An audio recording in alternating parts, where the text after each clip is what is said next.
नमस्कार। आज हम एक ऐसे टॉपिक पर बात करने वाले हैं जिसका नाम तो हम सबने सुना है, पर शायद ही हम उसे ठीक से समझते हों।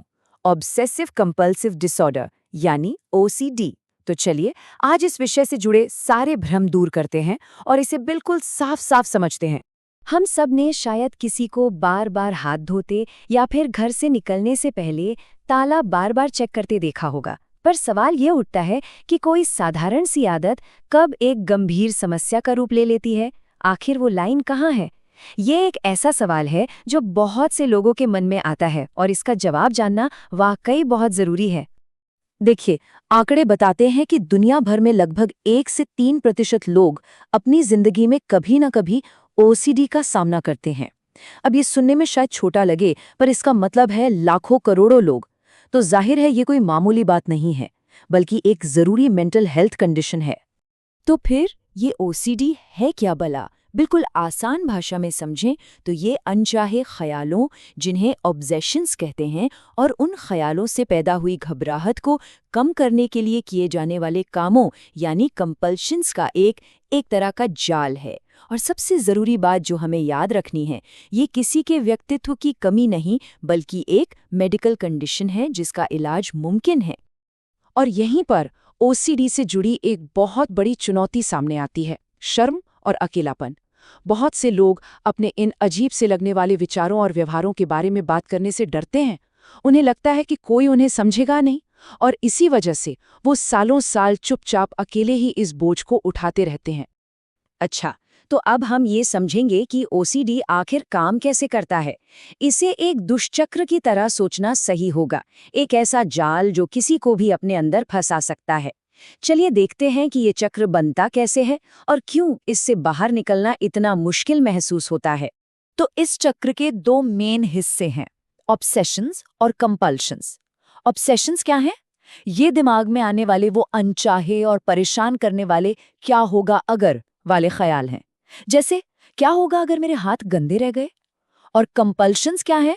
वो उस चिंता को, उस घबराहट को कम करने के लिए किए जाने वाले मुझे ये करना ही होगा वाले काम हैं। जैसे बार बार हाथ धोना। यहाँ कुछ आम उदाहरण हैं। ऑब्सेशंस में कीटाणुओं का बहुत ज्यादा डर हो सकता है, या ये डर कि कहीं हम किसी अपने को नुकसान न पहुंचा दें, या फिर चीजों को एकदम परफेक्ट तरीके से रखने की जिद। और कंपल्शंस में बार बार हाथ धोना, ताले चेक करते रहना, या चीजों को लगातार एक खास क्रम में लगाना शामिल है। तो ये चक्र चलता कैसे है, समझिए। सबसे पहले एक ऑब्सेशन यानी कोई अनचाहा ख्याल दिमाग में आता है और जबरदस्त घबराहट पैदा कर देता है। ये घबराहट इतनी ज्यादा होती है कि उसे शांत करने के लिए इंसान कोई कंपल्शन यानी कोई खास काम करने पर मजबूर हो जाता है।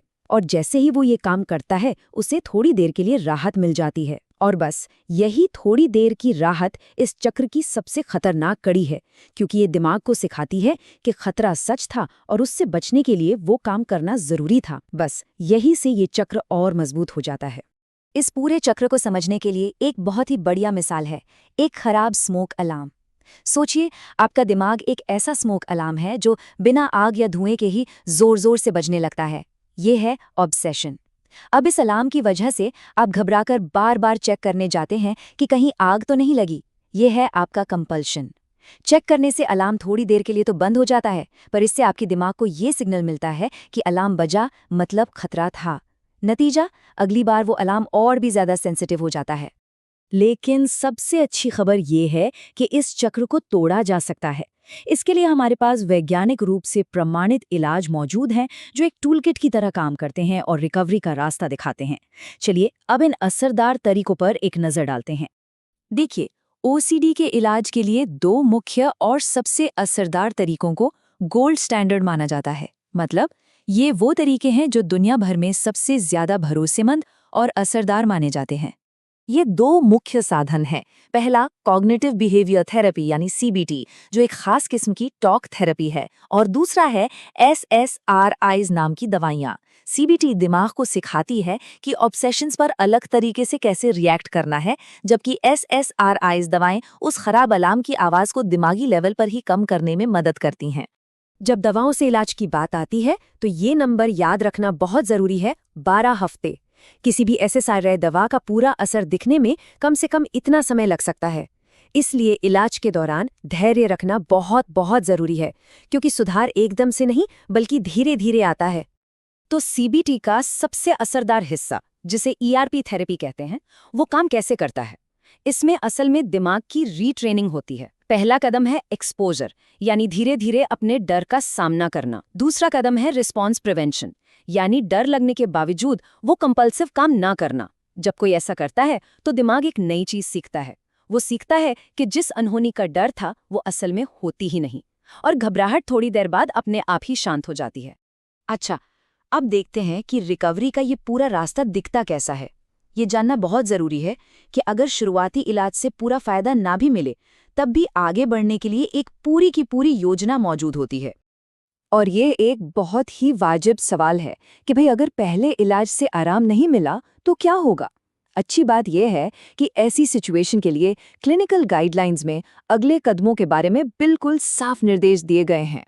अगर पहले इलाज से पूरा असर नहीं होता तो डॉक्टर्स के पास दो मुख्य रणनीतियां होती हैं। या तो वो दवा को स्विच करते हैं, मतलब एक दवा बदलकर दूसरी देते हैं, या फिर वो इलाज को ऑगमेंट करते हैं, यानी मौजूदा इलाज के साथ कुछ और जोड़ देते हैं। इसमें सीबीटी/ईआरपी थेरेपी को जोड़ना या कुछ दूसरी सहायक दवाएं देना शामिल हो सकता है, ताकि इलाज का असर बढ़ जाए। ये फ्लो चार्ट इलाज के पूरे रोड मैप को दिखाता है। आप देख सकते हैं, ये सबसे ऊपर पहले तरीकों जैसे सीबीटी या एसएसआरआई से शुरू होता है। अगर इनसे पूरा फायदा नहीं मिलता तो ये डॉक्टरों को अगले कदमों के लिए गाइड करता है, जैसे दवा बदलना या कोई और इलाज जोड़ना।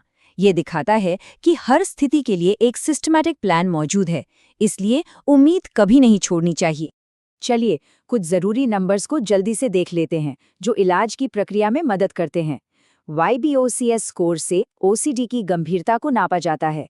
16 से ज़्यादा का स्कोर क्लिनिकल OCD की तरफ इशारा करता है। जैसा हमने बात की, किसी भी दवा को अपना असर दिखाने के लिए कम से कम 12 हफ्तों का समय देना चाहिए, और इलाज का लक्ष्य लक्षणों में कम से कम 35% की कमी लाना होता है। और अंत में सबसे ज़रूरी बात, उम्मीद। रिसर्च ये साफ तौर पर दिखाती है कि सही इलाज और सब्र के साथ लगभग आधे मरीज लक्षणों से काफ़ी हद तक या पूरी तरह से राहत पा लेते हैं। इसका सीधा सा मतलब है कि रिकवरी और एक बेहतर जिंदगी बिल्कुल मुमकिन है। तो अब जब हम ये समझ चुके हैं कि OCD किसी की कमजोरी नहीं बल्कि दिमाग से जुड़ी एक इलाज योग्य स्थिति है, तो हम सबको मिलकर ये सोचना होगा कि हम उस शर्म और झिझक को कैसे दूर कर सकते हैं जो आज भी कई लोगों को मदद मांगने से रोकती है। ये एक ऐसा सवाल है जिस पर हम सभी को विचार करना चाहिए।